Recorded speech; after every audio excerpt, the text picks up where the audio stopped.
In the words of Max Verstappen, fucking hell, he had to work for it. Welcome back to Motorsport 101.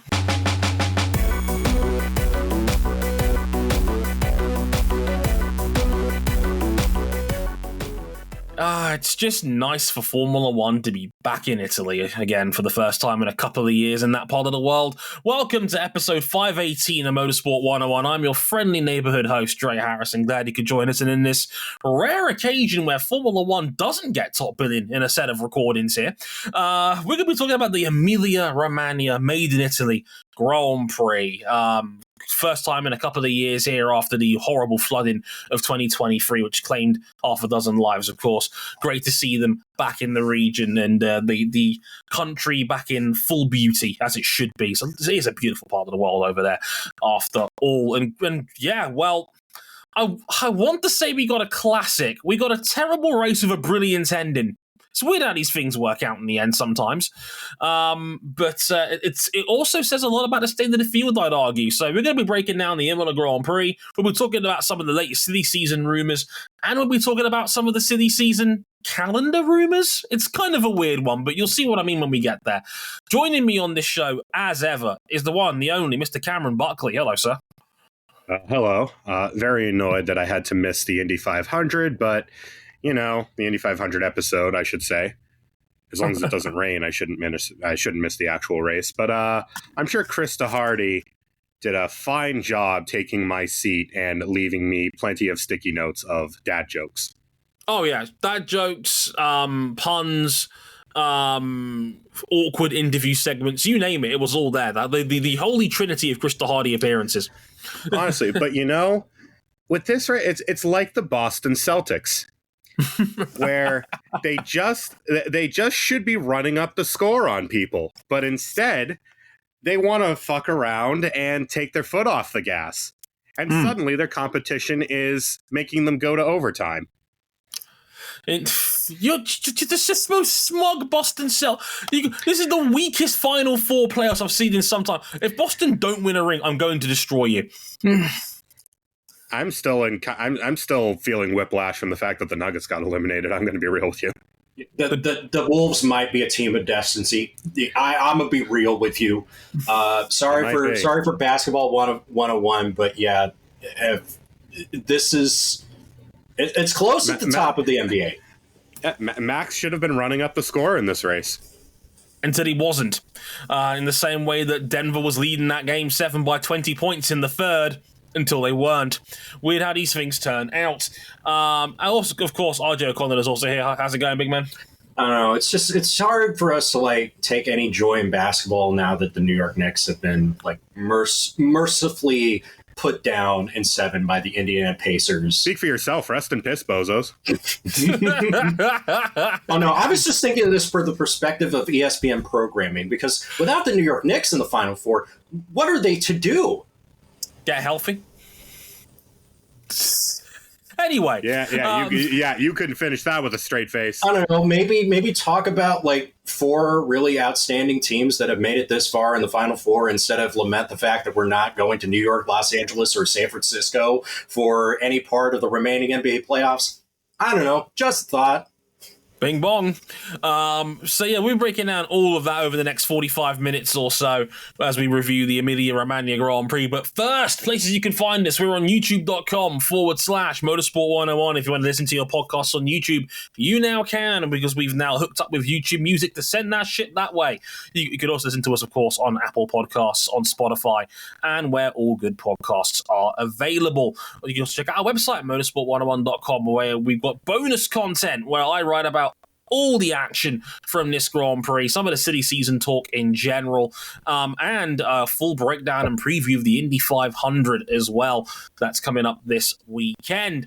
Also, we could, if you really like us, you can back us financially on Patreon, patreon.com/motorsport101. $5 gets you early access to all of our content. You can upgrade to the $10 tier as well to get live recording access as well, like Jason is doing right now in the chat. Thank you, Jason. And of course, you can follow us all on social media at Dre Harrison 101 on Elon Musk's failed business investment, as well as RJ O'Connell and C Buckley 917. The podcast itself is at Motorsport_101.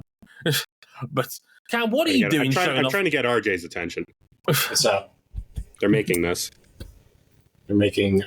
Oh yeah, that he's showing me the T-shirt of Brad Keselowski winning the NASCAR Darlington Throwback Race in the Castrol Toms Supra livery.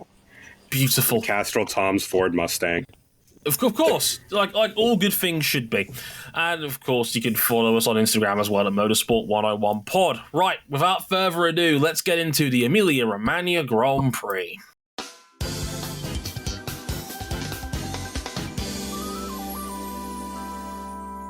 Which sadly was lacking a lot of like post-race fisticuffs where drivers would just wind up a punch and still connect on it. Disappointing. No, but on paper, this will look like just another win for Max Verstappen, his 59th and 5th of 2024 so far. But he had to earn this one via the papaya hands of Lando Norris, who with 20 laps to go, began ripping a total of 7 seconds out of Verstappen and got within about 7/10 on the final lap, but not close enough to make a lunge, with Charles Leclerc rounding off the podium in third. What did we make of this finale for the race? It really felt like 2005. Schumacher and Alonso all over again, where it was just Schumacher glued to the rear end of Fernando Alonso's car, but just could not find a spot where he could take a lunge at him. It wasn't quite like this was the modern day version. It's weird I'm saying modern day about something that happened in 2005, but here we are. But this is as near as we're going to get to that in these cars with a DRS chase down over the course of this race, because that's what happened. I mean, Cam talked about it eloquently because Max talked about it after the race in our Discord server, where it's weird because by around 40 laps into this race, you think it's just another Max Red Bull win. He's looking comfortable. He's looking casual. He's clocking a good 10th or 2 on the lap on the field every lap. Just decent lap, 4/10 on Norris, etc., etc. You think, it's going to be another Max win. He's 7 seconds in front, and then they lose the performance window of the Pirelli hard tire round the track because again, we've talked about it before on this show. The Red Bull is very light on its tires, so much so that sometimes it can knock itself out of a performance window when it comes to temperature. And all of a sudden, they're hemorrhaging time because Lando Norris couldn't get the car turned. Yeah, couldn't get it turned. See, to think that a car is one of the car's strengths can also be its weakness if you're just not trying to run at the score. We saw it in Singapore last year. Their race pace was very good, but in qualifying, I mean, we need to kind of set a little bit more of a stage. Red Bull looked horrible coming into this weekend. They came here with a setup that was all about just lumping on the downforce and protecting the tires, and the car was undrivable. And yeah, but they always have weekends where they look horrible going into qualifying, and then surely they turn it all around. Yeah, and it took not only Max ripping a lap time out of the car, but also getting a tow from his good buddy Nico Hülkenberg down the front straight. And apparently, it was worth a quarter of a second in a qualifying session where pole was won by a 10th.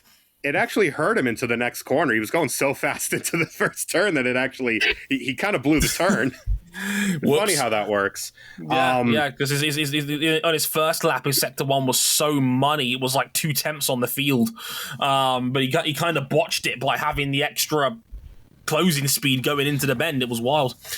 Yeah, but they had a lot of work to do overnight. They kind of swung it back the other way, peeled a bunch of downforce off the car, and got it to a point where it was a reasonably comfortable balance. And then Max tore a lap time out of it that the car probably didn't deserve and led comfortably. But as you said, not only was he cruising so much that he lost temperature in the tire, but as the tire thins, as you wear tread off of it, it becomes harder for that hard compound tire to actually retain temperature as well. And once you lose that temperature, you can never get it back. I mean, he started deliberately overdriving the car trying to get temperature back, and he couldn't. He almost crashed the car at turn 7. I think it was, I forget which lap it was. I want to say it was lap 42. He almost crashed at turn 7. Yeah. Going through the Variante Alta at too many clicks and almost wrecking himself. I mean, again, a testament to Red Bull's operational excellence. They had a shit-looking car on Friday that was undrivable. A lot of people have forgotten that Red Bull Racing has Sebastian Buemi and Jake Dennis back at Milton Keynes in the simulators, and they had the data, and they told those two dudes, let's not forget, a world endurance champion, 2 Formula E world champions in there, in Buemi. There's guys who know how to drive a car without any question, and they told them to get to work. Still taking checks from 2 of Honda's big 3 after all this time, man. It's crazy. Get money. Honda back. They plugged him into the sim and said, don't come out until we've got a setup. Yep. And they did. And it worked. And the car was still very quick on mediums. It was very close the first 5 or 6 laps of the race. And then it looked very typical, where Max just started pulling a 10th, 2 tenths, sometimes 4 tenths out of the field. But at the same time that he lost tire temperature and he couldn't get the car turned, McLaren let Norris off the chain. Go get him. This upgrade package is so what is it good. with McLarens and B-spec cars? They've got a habit of this now. This has changed the entire complexion of this field. It was 3 rounds ago where Max dominates China and beats Lando by 15 seconds. We thought, it was going to be just another Max Verstappen walkover. At 80% pace, and now he's driving at 100% just to save the win from Lando Norris here. That upgrade package is insane. And this, for me, this is validation for McLaren. Yes, Lando Norris did win in Miami, but we all know he was given track position for 3 because of the timing of the Sargent Magnussen safety car. I think it would have been close even without that. But even so, this is validation. McLaren is legit. This is going to be a problem. This was proof, above all else, that if Red Bull can be beaten if they don't execute perfectly. They are vulnerable for the first time in maybe 3 years. They are a beatable package in this trim if they don't get it 100% right. And it's been a while. It's been a while since then. You know what else it makes me think of? What would Oscar Piastri have done if he didn't take that 3-place grid penalty? The man's quick. Yeah. We all know that Oscar Piastri is insanely fast. I wonder what would have happened on that one if he was able to start from P2, because if there's one thing Oscar is great at, it's raw speed. He's had that in bucket load since he got here. Out-qualified Norris on merit, but then had to take a 3-place grid drop due to impeding on Kevin Magnussen in Q1, and it was a stonewall impeding. Yeah, it destroyed Magnussen's weekend. Yeah, absolutely. Good recovery drive from K-Mag to get back up to 11th place in the end. Really, really good, really good drive from K-Mag on the day to finish only a second and a half of his teammate as well. So good shit, K-Mag. Anyway, let's not forget as well, Charles Leclerc was only 8 seconds off the win himself. This is now shaping up where we could potentially be looking at a 3-way fight here, catered into Monaco this weekend. And we all know Red Bull's not the best qualifier out there. And if Norris, Piastri, maybe a Charles Leclerc home win is really on the table. Are we finally saying that it's Charles's year? Max has also gotten every pole this year. As we say that they're not a qualifier. But I mean, this is what we saw. I'd say less last year, but more in 22 when the Red Bull wasn't strong enough. Max made the difference. When Max wasn't strong enough, the Red Bull made the difference, and it's still the case now. It's just not to the extent where last year Red Bull could bullshit a setup on the car in 2023. It would not matter worth a damn, because they would only win by 25 seconds rather than 35. They need to execute. Yeah, this is steel sharpening steel in the sense of the unfortunate thing for Red Bull's competitors, in this case McLaren and Ferrari, but most obviously, is that there is no team better equipped for execution's sake than Red Bull. they had to deal for years of trying to punch up at Mercedes when they dominated this sport. And they put in a system and a team in place that executed on every level. And then when shit got hot in 2021 and 2022, Red Bull were ready, poised, and primed to take over the sport, and they overachieved for what they had. No choice. Their only recourse against the might of the Silver Arrows at the peak of their dominance was to just outwork them, because they couldn't outpace them. Yeah. And still now, and there were races last year where Red Bull probably screwed the pooch and they ripped a result out of it. There were races the previous year. I mean, they made Ferrari look like laughingstocks all throughout 2022 because Ferrari were not equipped for a title fight and Red Bull were. And now, as we go into presumably a closer field going forward, Red Bull are the best equipped team to deal with not having an overwhelming pace advantage, but being able to simply outwork and out-execute everyone else. Even here, Ferrari needlessly lost the place with trying to go long with Sainz. Fun fact as well, that's the fifth place finish in a Grand Prix or a sprint for Carlos Sainz. 5-5, 55. How about that? Yeah. Yeah, he was all over Leclerc in the first stint, who was all over Norris for most of the first stint. And then they ran him long, I guess, hoping for a safety car that never came. Indeed. Also, that's 5 straight defeats in races or sprints for Sainz against Leclerc. That purple patch seems to be wearing off on Carlos a little bit as we get into the nitty-gritty. As for Sergio Perez as well, because, boy, Perez was cheeks this weekend. He gets to Europe and he just forgets how to drive. I get it. It's horrible. Like, just as the news is coming out, like, I guess, should we talk about, like, the silly season stuff now? Because, a little bit, yeah.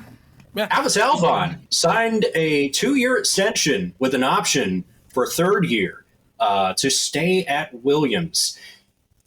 So, and all this comes up right at the time that Sergio Perez is like, it looks like he's the odds-on favorite to stay another season at Red Bull. And then he drops a clanker of a weekend. So I guess, I don't know, Albon, what do you make of this strike? It says to me that I think maybe Albon didn't have as much top team interest as he would have liked. Because, look, this was also the same weekend where James Vowles admitted that the Williams is 15 kilos overweight. Oof. And we rinsed Alpine on this show for being 10 kilos overweight. Williams is 15 over, and Vowles openly admitted he reckons it was costing him almost half a second a lap. That would have been points for them in a couple races thus far this year. Easy. Because I remember Albon was 11th in Australia. Like, that should have been points. That was one of those the midfield eats kind of races where there was spots available for those midfield teams to get some points. Because remember, both Hasses scored that race weekend. You know, and Williams are one of only 2 teams on the grid, the other one being Kick Sauber, that are yet to get on the board yet so far this year. Look, I've generally praised James Vowles because I think he has done a very good job at restoring the culture at Williams and being very open and being very honest about the state of the team and saying, look, I came from Mercedes, they're a title-winning team, this is what they have, this is what you don't have, here's what we need to do to operate on a higher level. And he's spoken, I mean, my colleague, and I'm going to give him a shout here, Jake Boxall-Legg over at Autosport, does great technical work. I had a sit down with James over this weekend, and Vowles reckons it's going to be another 5 years. He thinks it could be 5 more years before they're in a position where this team could potentially get points and challenge for podiums again.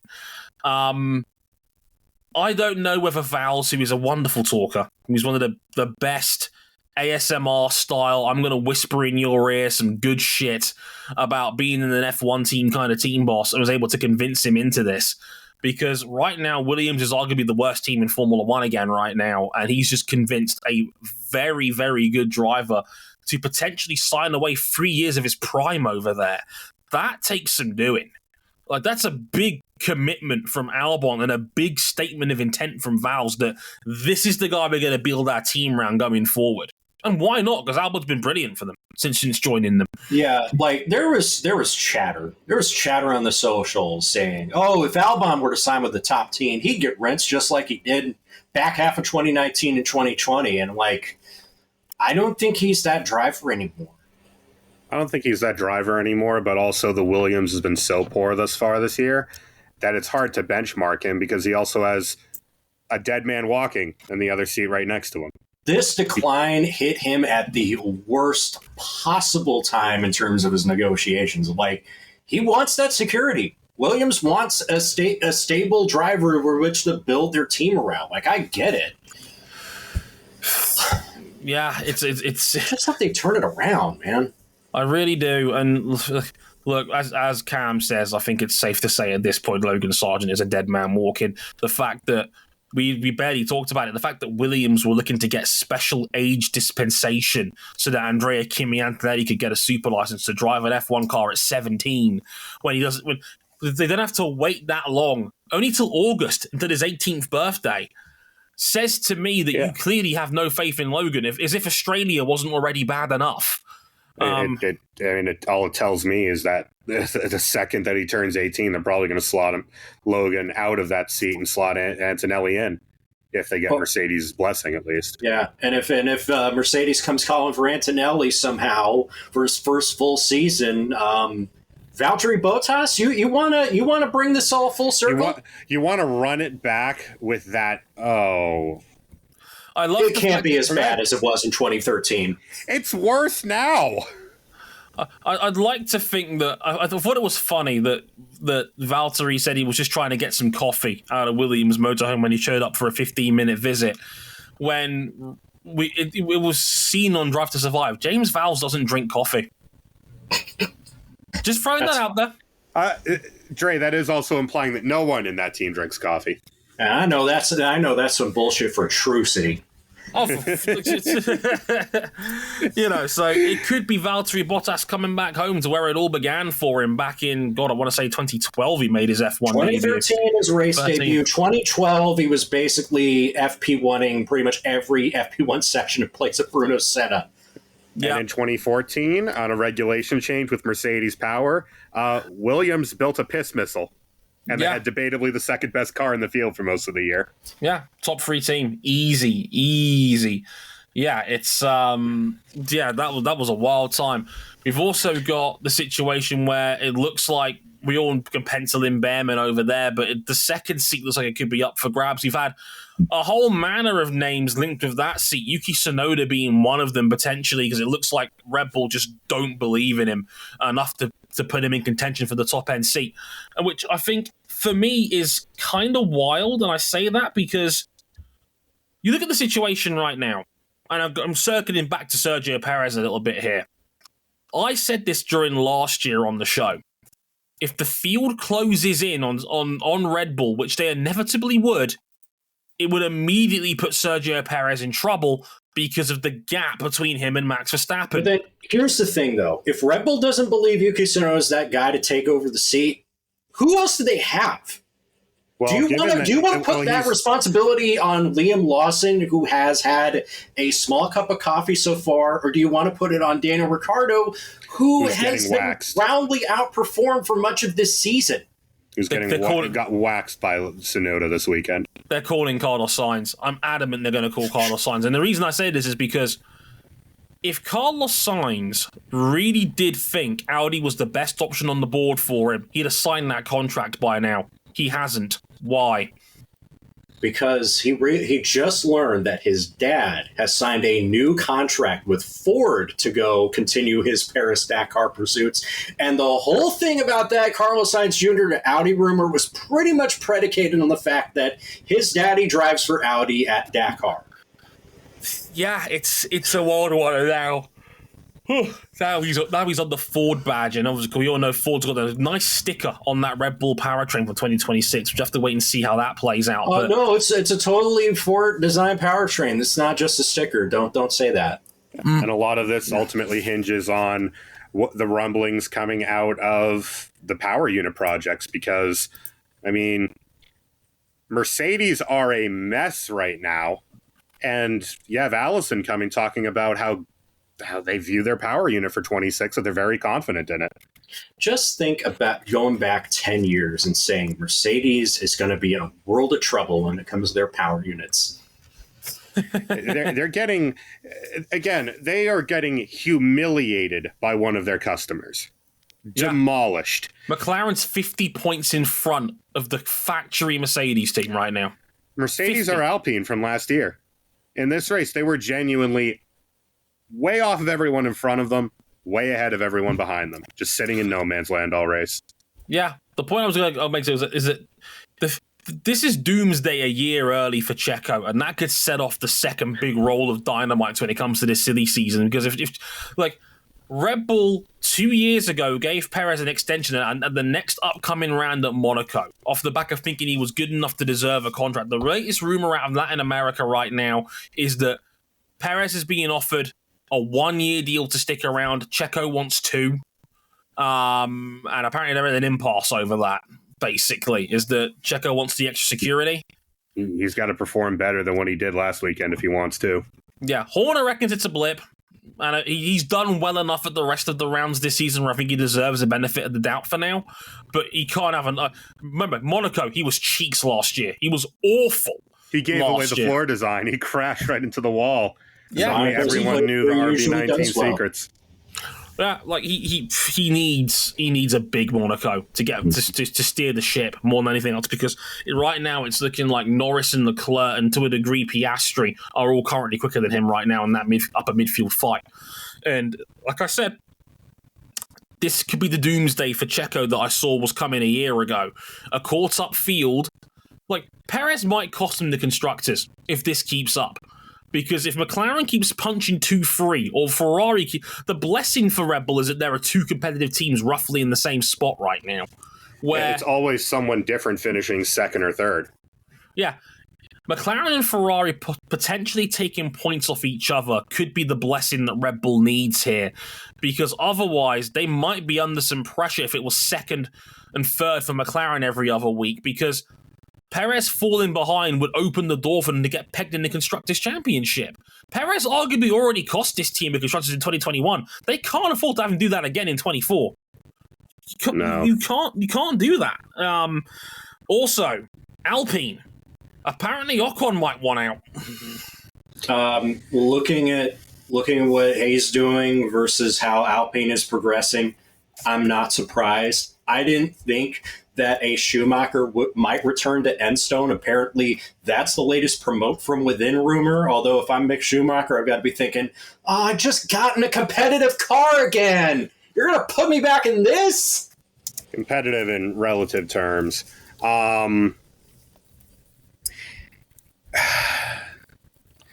I feel like Esteban Ocon is taking the Johan Mir approach of, I don't know how much longer my body can take this. In this case, his spine, because he is dragging that hunk of garbage for all it's worth, and there's just nothing to show for it. Pierre Gasly's not a bad driver, but Ocon is doing absolutely his part and then some to get whatever he can from Alpine. They're godly.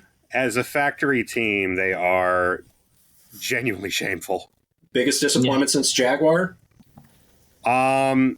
I would have had to have had expectations. True. Don't for Alpine, because they burn through staff and they burn through principles, and they have the worst power unit in Formula One, and it's not particularly close. And the only good thing about this team, seemingly, is that they have a very good driver lineup, and they don't have equipment to show it. Yeah, they're playing second fiddle on that regard, and it's not ideal.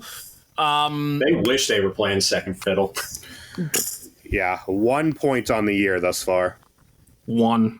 You are a factory team that is connected to the nation of France itself, man. They're getting destroyed in the constructors by a team that we thought was nailed on, painted in for last in Haas. Dude, Aya Komatsu's doing the Lord's work at Haas. I just hope they don't fumble the bag with this upgrade package. Pulling an Aston Martin, shall we say. Oh my God! Was this Fernando Alonso's worst weekend of like the last ever? This might be the worst weekend I think I've ever seen him in Formula One. It's just everything that could go wrong did. There were McLaren Honda weekends that went better than this. F1 people are amazed that they have to think, did Lance Stroll save Aston Martin from a disaster weekend? Legitimately good drive from Lance Stroll. It's one of those weekends where we go, hey, he might not be too bad at this. So clearly he's going to go the next 3 races getting knocked in Q1. Again, why can't you give us more of this? And speaking of giving us more, Formula One had to deny that they were chasing a 4th race in the United States in the future. There's rumor about this Chicago Grand Prix that some aggregator site said, oh, yeah, it's definitely signed on. And then they had to retract it saying, oh, our information was wrong.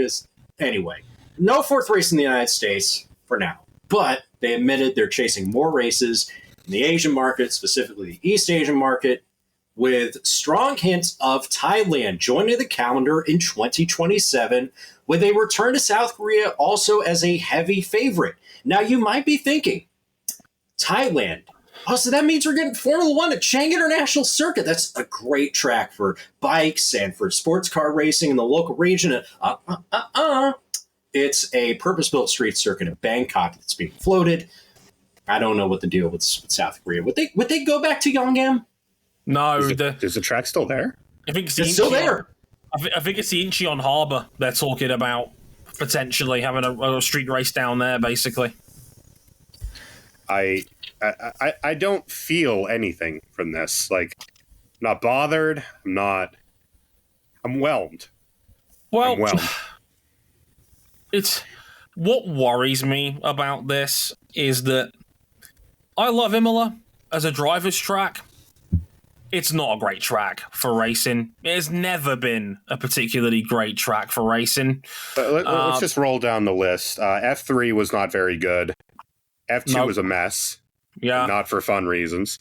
No. The F1 race was as much defined by the inability to pass as it was the grandstand finish. Yeah, Max Verstappen if Max Verstappen was in the scenario of Bahrain, he gets blown by in the weeds.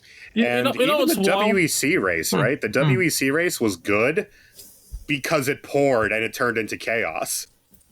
What's wild is to me is that the DRS zone for Imola this year, and there's only one on Imola's track, was 100 meters shorter than it was in 2022. Why?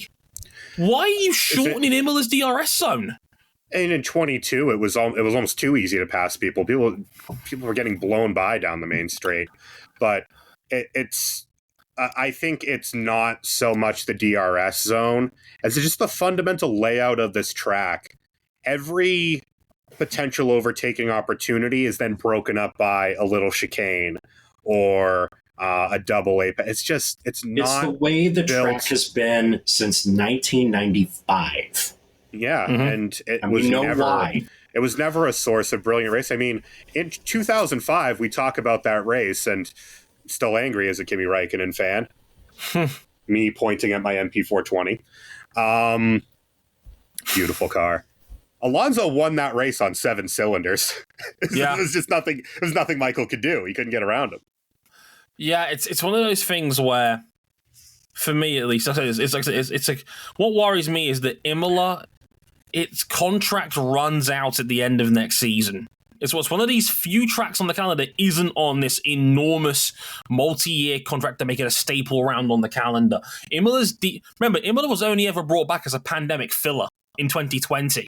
Yeah, they hit the jackpot to get out this long because, and late in the season as well. Yeah, and they were extended. They lost the Grand Prix in 23 due to, obviously, the obvious flooding that hit the area and hit the region. And as a sort of make good, they gave them a 1-year extension, obviously to say, look, act of God, here's an extra Grand Prix on the contract on, basically on our daughter. That goodwill runs out next year, and Imola is still kind of an antiquated track. It hasn't got top-tier facilities like a lot of the more conventional tracks do. It's rustic. Its facilities are falling apart. It hasn't got... And Formula One wants its Grand Prix to be more than Grand Prix these days. They want them to be all-round entertainment hubs, brand activations everywhere. They want them to be all about the show and everything. To be events. It's not just a motorsport race, it's an event. Also want to issue a minor correction on my own, but 9 cylinders, not 7. Yes.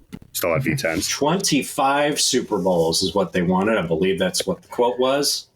Yeah, and Imola is your local football field by comparison. It's a very old school European track, and that in the best and worst possible connotations.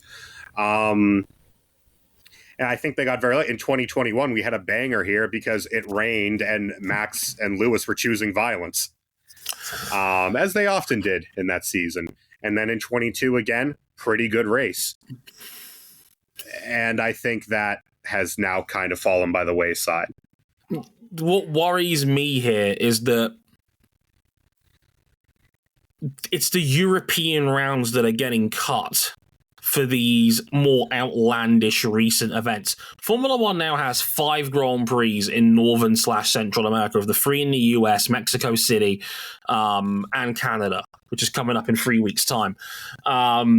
It's got Brazil, of course, and it's only got 3 races in Asia. They clearly they're looking at Asia like the last major untapped market left. Because they're looking at Asia, right? Like at the start of last decade, they looked at America when they had a bunch of Asian rounds, wasn't really working. And then Coda was the first foot in the door. Yeah, it was Alexander the Great looking out and realizing he had no more worlds left to conquer. It's Asia's the last one left, because there's only 3 Asian races on the calendar right now, and we only just got one of them back in China. And we all know China is a huge potential money pit for Formula One if they get it right over there again. We saw the turnout, we saw the support over there when Zhou Guanyu was racing over there. It's a big deal to them. So it makes sense that they're trying to go after Thailand, which is a growing market, and South Korea again, which again, big tech market, big EV market should over there never as well. Lost its place on the calendar. The blueprint for Yongan and Shanghai was pretty much the same. Build the track and everything else will come around it. The job was done with Shanghai. For Yongan, it just never did. What worries me is if they because also Formula One has also said they're not going beyond 24 races. Like Stefano it's said, the human limit. Yeah, even Stefano has admitted we can't really go beyond 24 without breaking people. So it's looking like in the next Concord agreement they're gonna keep that 24 race limit in place.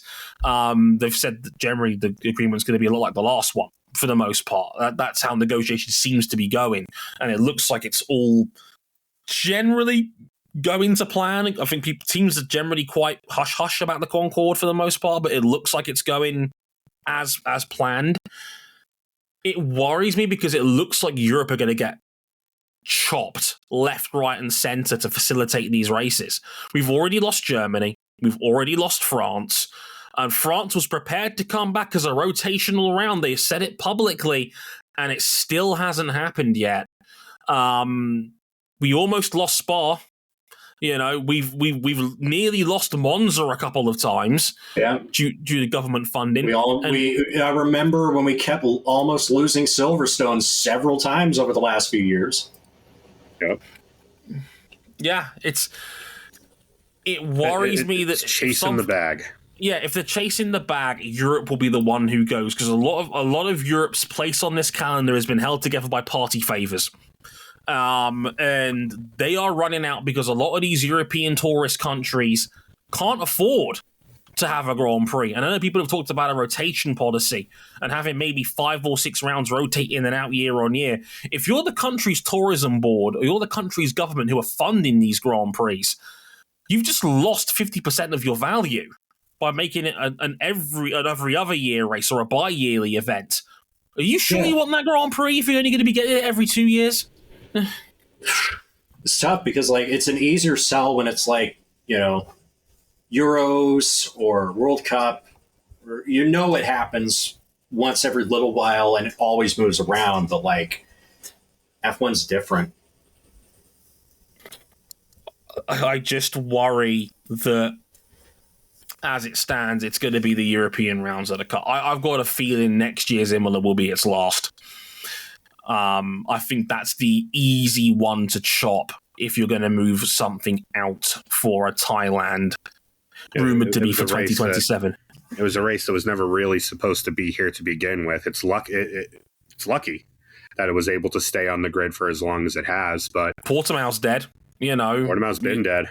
Istanbul Park's been dead for a little while now, as other pandemic filler rounds that we got. Mugello is been and went already. Like the last one left really is Imola, and I'm surprised it's lasted half a decade on the current calendar as a result of an unfortunate act of God and just sticking around on the calendar long enough to get to this point. But it's more or less out of goodwill. Yeah, and that goodwill's about to run out. And if they see Thailand as a big financial bag for the series, they will happily go over there and have a Bangkok street track. They tried. Remember, they already tried Vietnam and failed. We were going to have a Vietnam Good, because that's the worst track layout I've ever seen in my life, and I will die on that hill. Oh, it was awful, but it wasn't the track layout that killed that thing. That's the point. It's everything else. It was everything else that killed it off. The political and the financial climate was awful at the time. So also the world stopped. The world did stop turning. That was a factor. So yeah. Before we get out of here as well, I'm not pits on Twitter, but I'm going to mention it anyway. Is F1 over-regging the pudding on Ayrton Senna a little bit here? Because people have been talking about this a lot. Because we had a 30th anniversary Senna tribute this weekend. Sebastian Vettel did a wonderful job driving his own McLaren MP4/8, Senna's final McLaren around Imola. Beautiful tribute, Brazilian flag. Everybody was happy to see Sebastian Vettel back in the paddock. When he got to give the tribute to Ratzenberger that Senna was not able to do. Flew the Austrian flag out of the car. Because this is 30 years since we lost both Roland Ratzenberger and Ayrton Senna in the worst weekend of modern Formula One history. And something still impacts Formula One to this day. And now McLaren's going full Senna branding livery on their team cars, race suits, and helmets this weekend at Monaco to honour him after his 6 Monaco wins in his career, 5 of them from under the McLaren badge.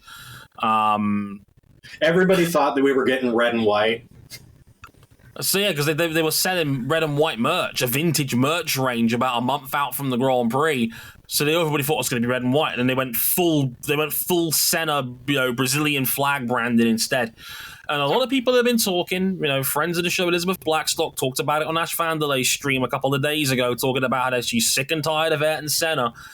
And I don't know if people are milking this a bit too hard, given it's a 30th anniversary. I wanted your perspective on that potentially, because I thought this was kind of wild. It's tough because there's always when you're doing an anniversary to honor a legend of the sport that has passed. It's hard not to make it purely capitalistic in a sense that it's going to come with the territory of selling commemorative merch. We're likely going to get to that point in about 8 months' time when it's 5 years since Kobe Bryant had passed. And it's a lot of it that way when you see, the Nike Kobe's, people still buy them up as much as they can to make them artificially scarce to then sell them. Mob exploitation. I know. There's a pair up there that I feel very lucky that I was able to get, because otherwise I would not have them, because I can't make that kind of financial decision. Mob exploitation derived from Eddie exploitation. When Eddie Guerrero passed away, WWE was just we are going to milk the ever-loving bejesus out of this awful, awful tragedy.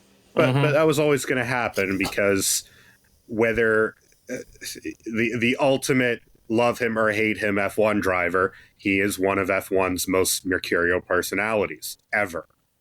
Rightly or wrongly, he gets quoted quite often, usually for the quotes that he shouldn't be and never for the quotes that he should be. And from that era, he's the driver who arguably stands out the most.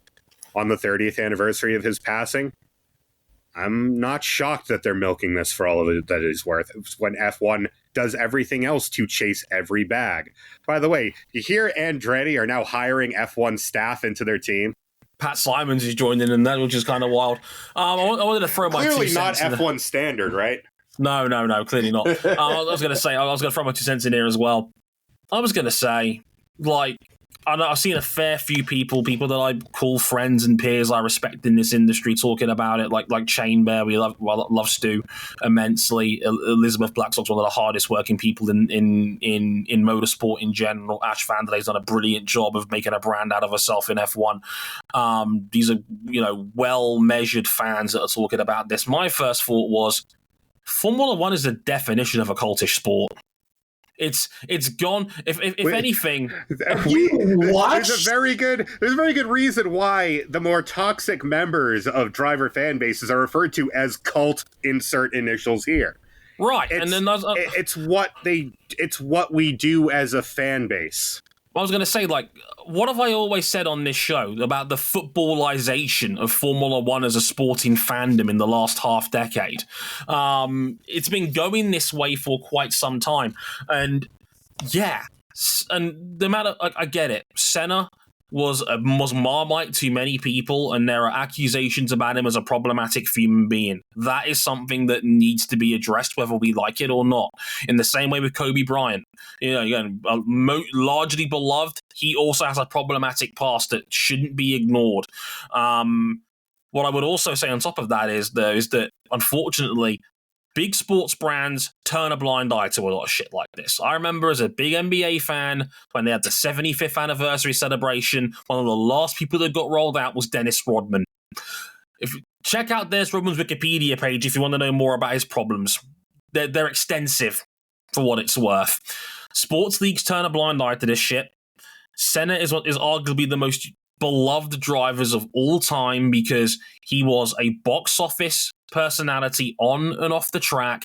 He was engaging in a world where drivers were not standout personalities in general, and he died a martyr in terms of the safety of this sport and the heroic warrior style death that we associate with fantasy fiction and novels. The man died in his race car doing quote unquote what he loved and all of that. He's always going to get the casual channel flipper, the uneducated fan, more glued to him as a personality than any of the other historic, brilliant drivers of his time, whether it be Mansell, PK, Prost, Fangio in years past. Yeah, I don't know if they sell a Prost documentary the same way that they did a Senna documentary. No chance. Not a chance.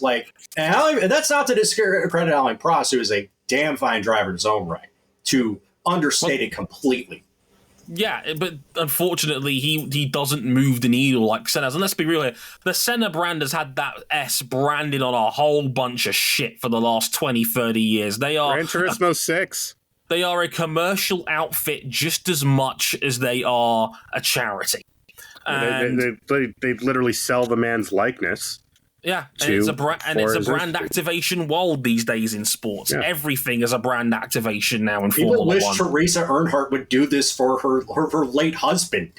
Instead, no, Teresa just squats on the copyright for her husband's likeness so that nobody else gets to touch it. Hey, look, it is less than 2 weeks and the 8 is back in the world. but that's exactly like, I almost look at that of I'm so sick of this person. I just go, let's let people enjoy things. If they want to celebrate someone on the 30th anniversary of their passing, let them. Yeah, I'm not. Whether you want to agree or disagree with the celebration of Senna is ultimately down to you. I can't stop you one way or the other. What I will say is that If anybody thinks this is a cultist tribute for the man's brand and legacy, you've not been paying attention to the way Formula One's been going for quite some time, is what I would say. That's my 2 cents on the matter. Speaking of which, it is the Monaco Grand Prix this weekend. We'll be talking about that on next week's show, alongside the 108th run-in of the Indianapolis 500 and the Catalonia Grand Prix for MotoGP as well. It's an absolutely heaped week. It's the weekend of the year for motorsport this year, without any shadow of a doubt. So one could even call it a weekend of classics. You did exactly what RJ did in the last show, you son of a bitch. You share one brain cell between the two of you. Same mitochondria. Indeed. So check those all out. There'll be 3 episodes next week, so sit down and strap in. That's going to be a fun one to get through all of them. Until then, I've been Dre Harrison. They've been RJ O'Connell and Cameron Buckley. Until then, thank you very much for listening. Sayonara. Later, y'all.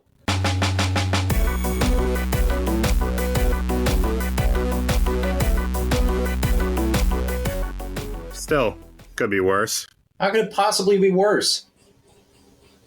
Could be the start of the F2 race. Ugh.